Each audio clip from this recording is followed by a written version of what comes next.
Over the weekend, Noynoy and I had many long conversations. Masinsinang usapan. We agreed, let us forget about ourselves. This is not about us. This is about our people and our country.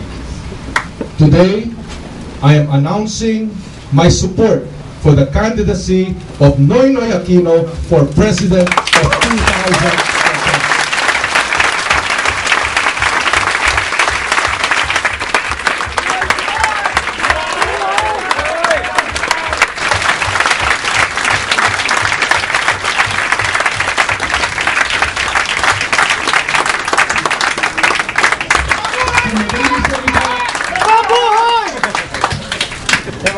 Noy has made it clear to me that he wants to carry the torch of leadership.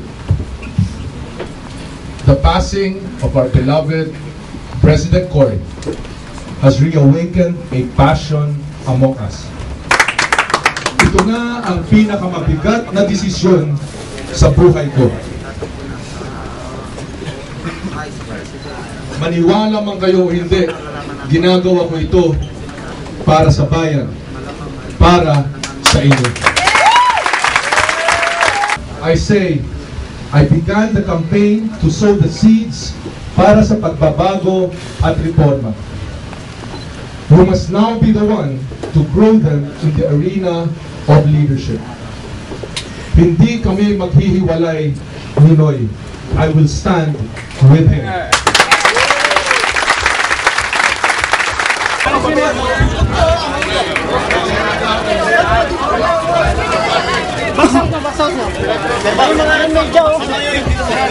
Now we await what the final decision would be from Noynoy Aquino, if he will accept the challenge. He has not accepted it yet? He has not made an official position.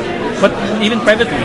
Well, let's leave it up to Noynoy. Let's leave it up to Noynoy. Remember, he had always taken the position that he will wait until the 40th day to come out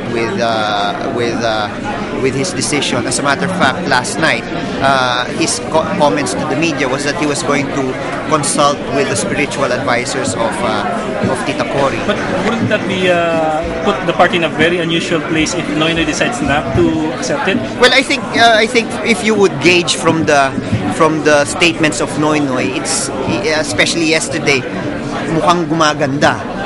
Ganon yung mga statements niya.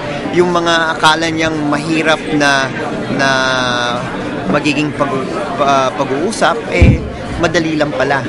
No, kung nagkakakuan. Pero let's hear it from Noynoy, because his family has sacrificed a lot, and this is even a bigger sacrifice again coming from the death of. So there's no commitment yet from Noynoy that he has accepted it. Not yet.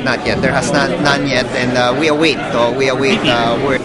Well, what we usually also practice is we give the standard bearer the choice, because we want the standard bearer to have a rapport with the vice president, to have a comfort level, and I think Noynoy will make that choice. You know, sa umpisa silang dalawa mag-uusap dyan, pero yung formalidad niyan dadaan sa proseso ng partido. Pero kung ano siguro ang kanilang mapag-usapan, igagalang na yan ng partido dahil napakalaki rin ng sakripisyo both ways, kasi si Senator Aquino weeks ago, hindi naman ito kanyang nasa sa isip, kaya kung gano'ng kalaki ang ibinibigay ni Senator Rojas, gano'n din kalaki ang ipinapasan ni Senator Aquino, kaya hindi rin biro para sa kanya ito.